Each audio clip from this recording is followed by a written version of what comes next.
নিত্যদিনের গাড়ি দুর্ঘটনা বেড়ে চলেছে উদয়পুর মহকুমা জুড়ে। রবিবার দুপুর ৩টে নাগাদ উদয়পুর মহকুমার অন্তর্গত জামজুরি বন দপ্তরের অফিস সংলগ্ন কাকরাবন সড়কে দুর্ঘটনার কবলে পড়ে মারুতি গাড়ি চালক।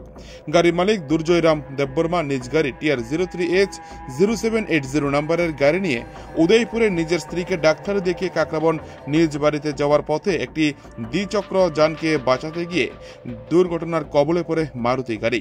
এর ফলে গাড়ির মালিক ও তার সহধর্মিণী বুকে ও পায়ে আঘাত পেয়েছে বলে জানান গাড়ির মালিক দুর্জয়।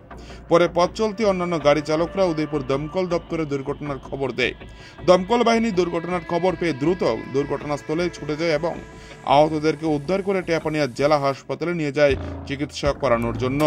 যেভাবে উদয়পুরে প্রতিদিন গাড়ি দুর্ঘটনা ঘটে চলেছে তাতে করে পথ চলতি সাধারণ মানুষ এক প্রকার নিজেদের প্রাণ হাতে নিয়ে রাস্তা দিয়ে চলাচল করছে বলে অভিমত ব্যক্ত করে নিজেদের মধ্যে।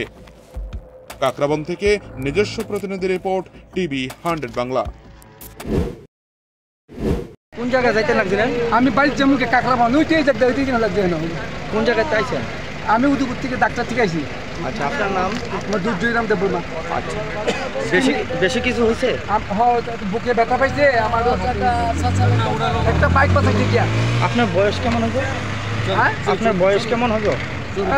64। ঠিক আছে।